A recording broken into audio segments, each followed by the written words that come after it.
Shaun Haney here with RealAgriculture.com and RealAg Radio, Rural Radio 147, Sirius XM. Let's talk markets. Joined right now by Ted Seifried. He's with Zaner Ag Hedge, based out of Chicago, Illinois. Ted, great to see you. Always a pleasure to see you, Shaun. Thanks for having me. What is going on in cattle? And then I'll also add to that, what is going on in hogs? Yeah, right. We'll start with cattle, right?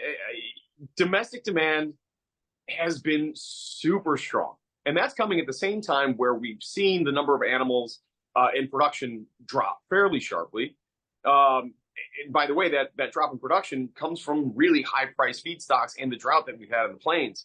So we don't have as much supply. Demand is strong. It's not really tailed off with these higher prices like we would expect. Now, it is starting to. We just saw on this last holiday weekend that demand maybe wasn't quite as strong as what it had been in previous years, but it's still relatively strong compared to where the prices are at. So as long as box beef prices go up, as long as packers have a halfway decent profit margin, they're going to continue to pay up for cash.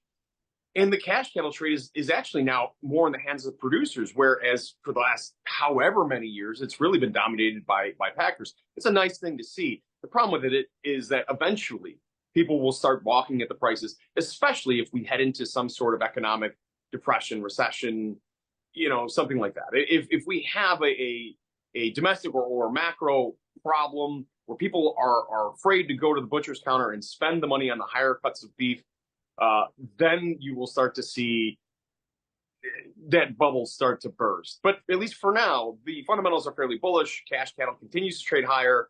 We continue to trade at a discount to cash, so there's more room for the upside on the futures market, I would say. Now, on the other hand, you've got hogs, which have been under a tremendous amount of pressure, really since the beginning of the year.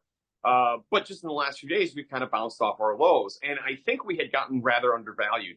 Hogs is the wheat of the livestock. And what I mean by that, Shaun, is the funds have really piled in on the short side of hogs, right? Like they have in wheat.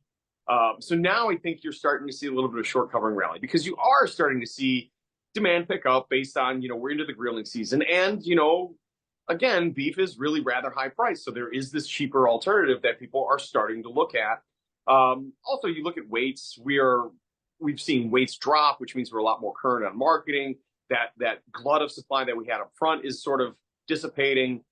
So yeah, I see more upside potential in hogs. It might not be straight up like it has been the last 5-6 trade sessions, but I think we are carving out a bottom here, Shaun, and I think there is more upside potential there. That's great stuff. Hey, Ted, thanks so much for joining us here this week. Really appreciate it. Ted Seifried, Zaner Ag Hedge. Ted, we'll talk to you again soon. Thanks, Shaun. Thanks for having me. Take care, buddy.